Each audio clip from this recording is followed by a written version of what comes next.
नमस्कार सभी को, राधे राधे। काफ़ी दिन बाद लाइव आ पाई हूँ और कोशिश करूँगी कि अब इस टाइम पर डेली लाइव आऊँ। एक्चुअली मैं हर बार आपको यही कहती हूँ पर मैं आ नहीं पाती, बट आज काफ़ी स्पेशल दिन है, इसलिए मैंने सोचा आज तो बिल्कुल भी डिले नहीं करना है, आना ही आना है।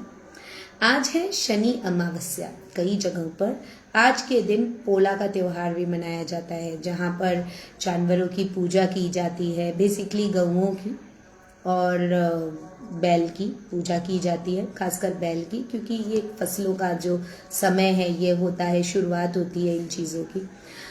तो बेसिकली आज मैं आपको एक ऐसी कुछ कहानी बताना चाह रही हूँ। जब तक सब लोग जुड़ रहे हैं तो एक कहानी से कुछ ज्ञान भी बढ़ जाएगा, और जो लोग आना चाहते हैं जब तक वो आ भी जाएंगे तो फिर उनके डेट ऑफ बर्थ देखकर कुछ बता भी दूंगी। तो कहानी है वृषभ की। वृषभ यानी बैल, ठीक है। आप सभी जानते होंगे कि जो वृषभ होता है ये भगवान शिव का वाहन है ना। तो जब भगवान शिव का वाहन वृषभ ये जब बन रहा था, ठीक है ना, तो उस दौरान ये नंदीश्वर जो हम बोलते हैं, नंदी के रूप में जिन्होंने जन्म लिया था, ठीक है, तो वो एक नॉर्मल बालक था, ठीक है, साधारण सा मन बालक था, एकदम सरल सीधा स्वभाव का, भोला भाला ऐसा उसका स्वभाव था। और वो ऋषि पुत्र था, इसीलिए उसको बचपन से ही भक्ति जो है ना उसके मन में थी, ठीक है। तो इस वजह से क्या हुआ कि जो भक्ति का रस उसके पिताजी ने उसके मन में डाला, तो उससे वो भगवान शिव की भक्ति करने लगा। अब जब भगवान शिव उसकी तपस्या से प्रसन्न हुए तो फिर क्या हुआ कि जब भगवान शिव अपने त्रिशूल और डमरू और अपना उनकी वेशभूषा वगैरह आप सब जानते ही हैं, जब वो नंदी के सामने प्रकट होते हैं, मतलब उसका नाम सिर्फ नंदी रखा गया था, तो उसके सामने जब प्रकट होते हैं तो भगवान शिव की दर्शन करने के बाद उसका ध्यान जो है वो कहाँ जाता है, उसका ध्यान जाता है भगवान शिव के त्रिशूल पे। भगवान शिव के त्रिशूल पर एक डमरू लगा हुआ होता है, रुद्राक्ष की एक माला होती है, और उसके बाद एक छोटा सा पताका होता है, पताका यानी झंडा। उस झंडे पर वृषभ की प्रतीक एक बना रहता है, मतलब एक बैल का चिन्ह बना हुआ रहता है उस पे, ठीक है। तो इस प्रतीक पर उसकी नजर पड़ती है। ये जो मैंने आपको कहा ना, नंदी शुरू से बैल नहीं था, ठीक है, शुरू से वृषभ नहीं था।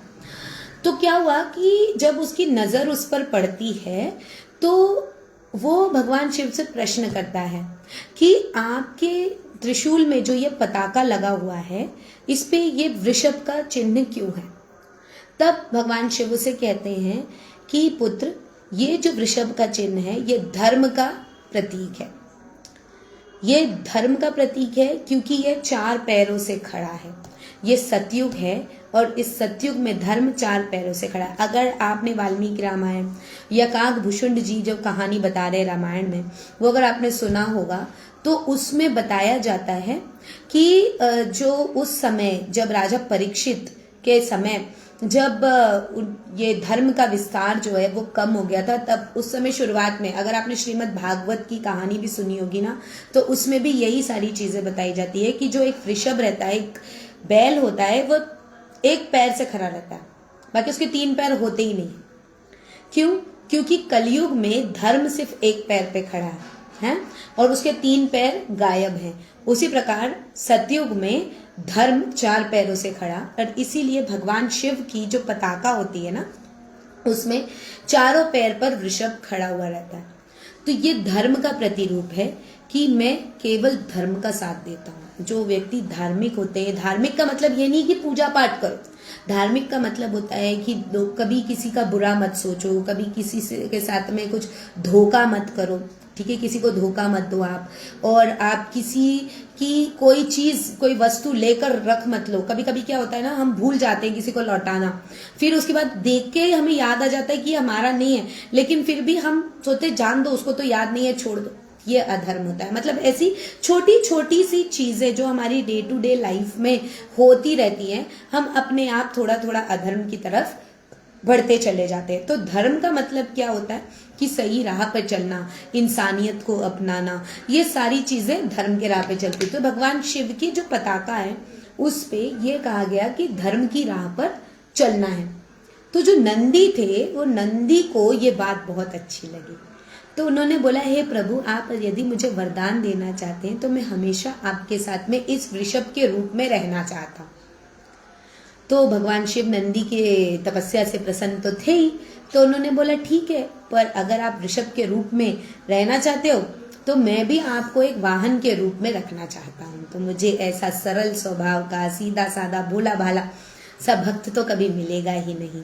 तो इसीलिए भगवान शिव ने उसे आशीर्वाद दिया और तब वो नंदी बैल में परिवर्तित हुआ। तो ये हमारी कहानी थी कि जो नंदीश्वर हैं वो शुरू से बैल यानी वृषभ जन्म से नहीं थे। उन्होंने तपस्या करी, भक्ति करी, और भक्ति करके जब शिव जी का आशीर्वाद उन्हें प्राप्त हुआ तब उसमें जो चीज उन्होंने मांगी वो चीज उनको प्राप्त हुई। उनको प्रभु का सानिध्य उनके वाहन के रूप में, उनके सखा के रूप में उन्हें प्राप्त हुआ। तो इस कहानी में जो एक हिस्सा है जो मैंने अभी आपको बताया कि धर्म सतयुग में 4 पैरों से खड़ा था और अब 1 पैर से खड़ा है, इस पे एक मैंने आपको पहले भी एक वीडियो बनाया था जिसमें मैंने आपको बताया था कलयुग केवल नाम आधारा। वो क्यों है? वो इसीलिए है क्योंकि धर्म केवल 1 पैर से खड़ा है। यानी कलयुग में अगर आप इतना सा भी धर्म करते हो, ठीक है, तो उसका जो पलड़ा होता है ना वो काफी जल्दी भर जाता है और आपको पुण्य काफी जल्दी मिलता है और अच्छा बहुत जल्दी होने लगता है। ठीक है, इसीलिए हम एस्ट्रोलॉजर्स जब आपको छोटी छोटी रेमेडीज बताते हैं और जब वो रेमेडीज से आपको फल मिलने लगता है, वो रेमेडीज फलित होने लगती है, तो आपको धर्म की तरफ विश्वास होने लगता है, राइट। तो इसीलिए बहुत ज्यादा जरूरी है कि धार्मिक बने। धार्मिक का मतलब ये नहीं है कि आप घंटों पूजा पाठ करें, मंदिर में जाएं, बड़े बड़े मंदिरों में लाइन लगाकर दर्शन करें तब आप धार्मिक हैं, नहीं। धार्मिक का मतलब ये है कि अपने स्वभाव में स्वच्छता लेकर आए, अपने स्वभाव की मलिनता को दूर करें, ठीक है, और अपने वास्तविकता को पहचाने, आपके अंदर जो गुण है, जो कौशल है, वो चीज पहचाने, बड़ों का सम्मान करें, छोटों को प्रेम करें। तो ये सारी चीजें आपको धार्मिक बनाती है। तो धर्म की परिभाषा आज हमने समझी। आज शनि अमावस्या का दिन है। आज के दिन आप यदि पीपल के पेड़ पर दीपक लगाते हैं तो यह सभी के लिए बहुत शुभ होता है। काले वस्त्र का दान करें, काले तिल और काले उड़द का दान करें, आपके लिए बहुत शुभ होगा। ये सभी के लिए है, कोई ग्रह है, कोई राशि, ऐसा कुछ नहीं है। ये मौका जो है काफी समय बाद आता है, तो ये बहुत ज्यादा जरूरी है कि इसका आप ज्यादा से ज्यादा उपयोग करें ताकि शनि महाराज आप पर प्रसन्न रहें और आपके जो काम डीले होते हैं वो डीले ना हो, और अगर 7.5 या ढैया चल रही है तो उसमें थोड़ा सा इंटेंसिटी उसके परेशानी की कम हो जाए। तो चलिए अब आ जाते हैं हमारे प्रश्नों की ओर।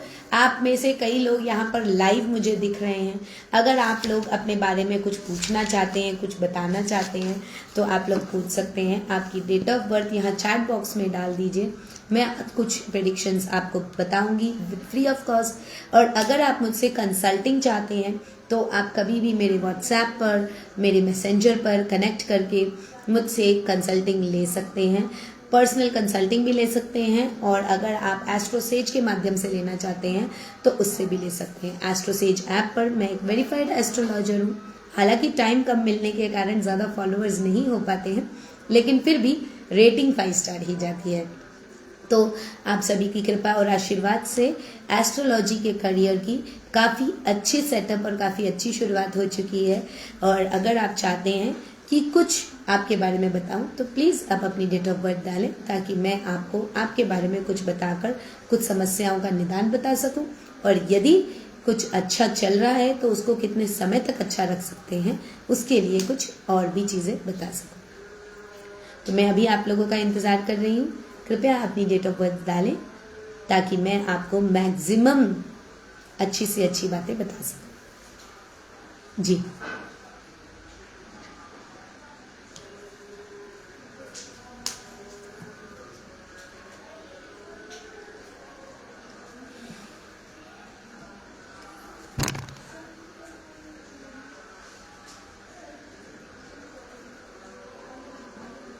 मुझे बार बार यहाँ पर कनेक्शन प्रॉब्लम दिख रहा है, सो कनेक्शन की दिक्कत आ सकती है।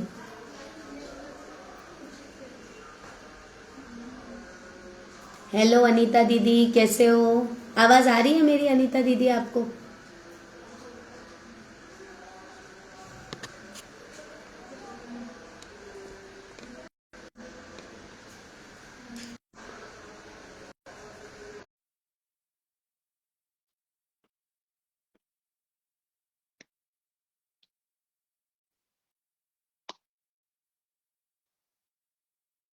मैंने इधर ऐड करने का कोशिश किया है बट नेटवर्क का शायद दिक्कत है तो ऐड नहीं हो रहा। अगर आप टाइप कर सको तो टाइप करके भेजो, कुछ पूछना है आपको तो। हेलो बल्लू भैया, कैसे हो आप? कुछ पूछना हो तो पूछ सकते हो। Hi Priya, how are you? Want to ask anything? I'm here to answer.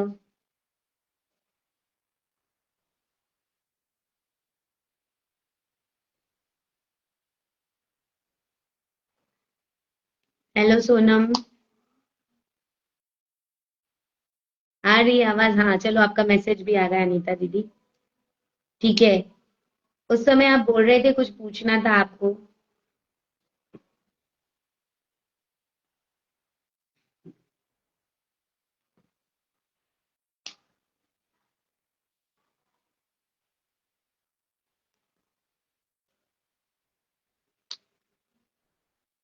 कुछ पूछना है तो पूछ सकते हो।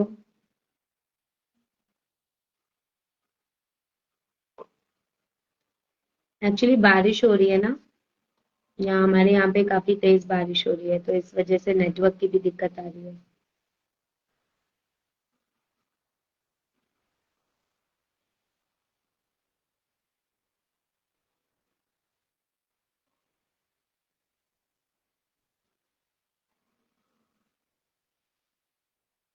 यस, मैं आप सभी के डेट ऑफ बर्थ की वेट कर रही हूँ। आप में से जो भी अगर कोई कुछ पूछना चाहता है, I am here to consult, I am here to predict about you.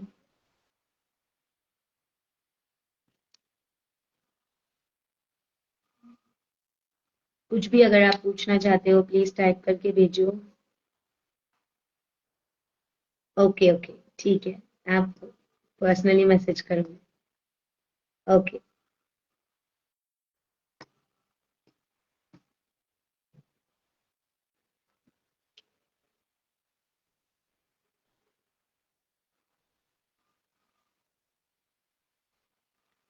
Hello Sonam, आप भी अगर कुछ पूछना चाहते हो मैसेज कर दो।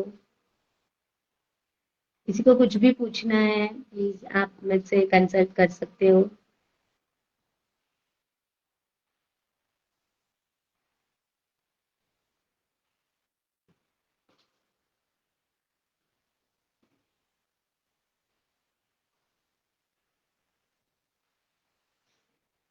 चलिए ठीक है, मुझे ऐसा लग रहा है आप लोग कोई कुछ पूछना नहीं चाह रहे, तो मेरे को ना एक बात और दिमाग में आ रही है, तो वो भी एक छोटी सी चीज आप लोगों के साथ शेयर करती हूँ, फिर उसके बाद में हम इस लाइव को एंड कर देंगे।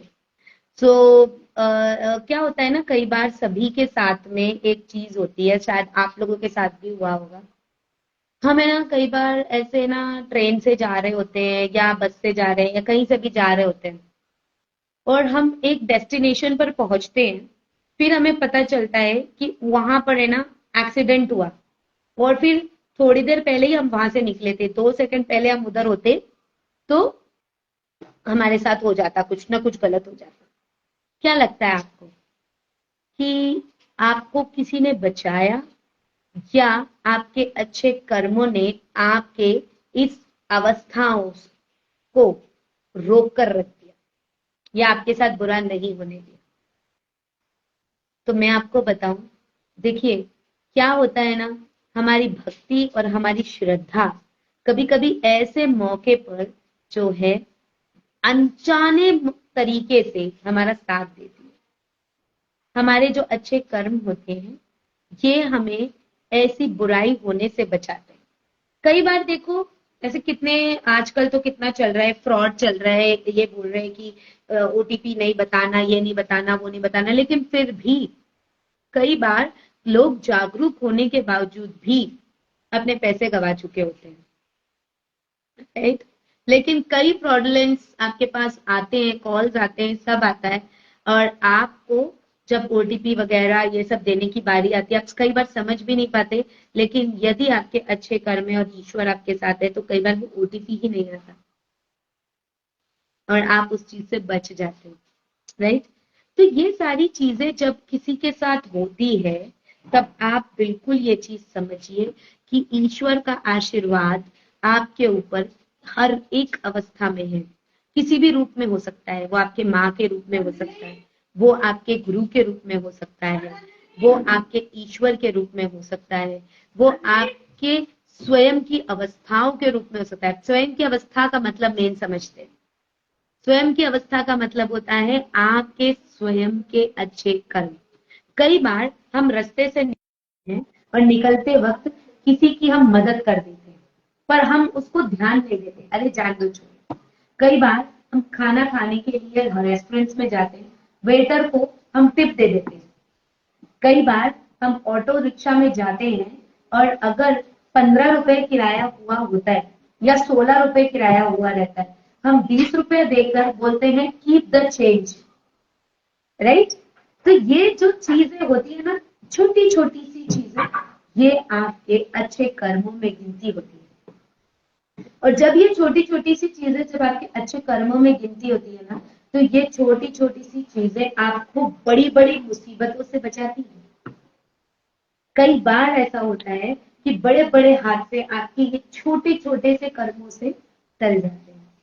तो जब कभी भी ऐसे छोटे छोटे कर्म करने का मौका मिले तब ज्यादा सोचे ना, क्योंकि क्या पता कोई इतना सा कर्म आपको इतनी बड़ी अवस्था के लिए मदद कर सकता है।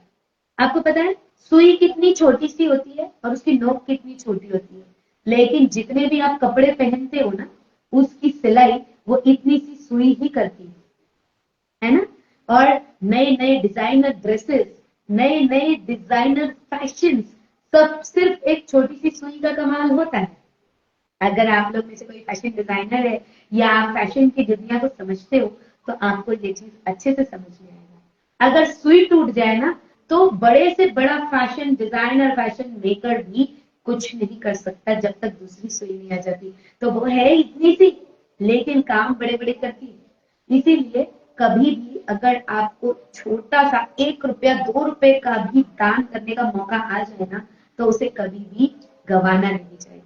तो ये चीज आपको कई बार बड़ी से बड़ी मुसीबतों से बचाता है और ऐसे बचाता है कि आपने कभी सोचा भी नहीं होगा। सो यस यस, आपके कर्म ही आपका साथ देते हैं और आपका धर्म ही आपका साथ देता है। तो आज हमने धर्म और कर्म की बात करी। देखिए, माँ बाप भाई बहन जीवन साथी दोस्त मित्र यार कोई साथ नहीं देता, लेकिन सिर्फ और सिर्फ साथ देती है, वो कहने की बात होती है कि परछाई तो अंधेरे में भी छोड़ जाती है, पर परछाई होती वही है, बस सिर्फ उसको एक छोटी सी रोशनी की जरूरत होती है। वो रोशनी होता है आपके अंदर का विश्वास, आंतरिक विश्वास, है ना। तो वो जरूर साथ देती है आपका, और दूसरा साथ देता है आपका धर्म और आपका कर्म। कोई कभी भी साथ छोड़ देगा, लेकिन आपका धर्म और आपका कर्म कभी भी आपका साथ नहीं छोड़ेगा। इसीलिए आप सभी से कहती हूँ कि अपने धर्म को कभी मत छोड़ना और अपने कर्म को हमेशा सत्कर्म में ही लगाना। भले इतना सा सत्कर्म करो, लेकिन सत्कर्म हमेशा करो। ये इतना सा सत्कर्म आपको बड़े बड़े कर्मों की ओर लेकर जा सकता है। ठीक है, तो आप सभी का बहुत बहुत धन्यवाद। आप सभी ने मुझे सुना, और अगर मेरी बातों पर कुछ कमेंट करना चाहते हो या कुछ ऐसी चीज कहना चाहते हो जिस पर मैं चर्चा करूं आगे, तो इसी कमेंट सेक्शन पर आप लिख दीजिएगा, ताकि मैं उसको देखकर कल फिर से आप लोगों से मिलूं। कोशिश यही करूंगी कि हर रोज 8 बजे से 9 बजे के बीच में ज्यादा से ज्यादा आधा घंटा या कम से कम 15 मिनट तो आप लोगों से जरूर मिलूं और जरूर बात करूं, क्योंकि अगर मैं आप लोगों से ज्यादा बात करूंगी तब जाकर ही आप लोगों के बारे में भी जान पाऊंगी। आप जो भी मुझसे सुनना चाहते हैं तो आप मुझे कमेंट बॉक्स पर लिख कर भेजें, ताकि मैं अगली वीडियो उस पर बनाऊं। और एक बात और बता देना चाहती हूँ, ये फेसबुक पे तो मैं लाइव आ रही हूँ, आपको ये सारी चीजें बताती हूँ। आपको पता है कि फेसबुक पे वीडियोस कुछ समय तक ही लाइव होते हैं, लेकिन इन वीडियोस को मैं दोबारा से हमारे यूट्यूब चैनल पे भी डालती हूँ। यूट्यूब चैनल है मेरा एस्ट्रो सोनम देवी नाम से, मैं उसकी लिंक भी यहाँ फेसबुक पे डालूंगी। निवेदन करूंगी आप सभी से कि मेरे यूट्यूब चैनल को भी सब्सक्राइब करें, और उसमें आप इन्हीं वीडियोस को भी पाएंगे और अलग से भी बहुत सी जानकारियों को प्राप्त करेंगे। ये मोटिवेशनल वीडियोस मैं आप लोगों के लिए इसीलिए बना रही हूँ ताकि बहुत सा जो धार्मिक ज्ञान और इसके अलावा साधारणतः जो ज्ञान हम लोगों को नहीं मिल पाता है, ये छोटे छोटे रूप में आपको प्राप्त हो सके। ठीक है, आप सभी का बहुत बहुत धन्यवाद, आपने सुना। अब आपसे विदाई लेते हैं, कोशिश करते हैं कि कल दोबारा से आए। अभी अभी जो लोग ज्वाइन हुए हैं, अगर आप मुझसे कंसल्ट करना चाहते हैं, कुछ पूछना चाहते हैं, तो आप पूछ सकते हैं, कमेंट बॉक्स पे डाल दीजिएगा, मैं रिप्लाई जरूर करूंगी। राधे राधे सभी को, दोबारा फिर मिलते हैं, बाय बाय।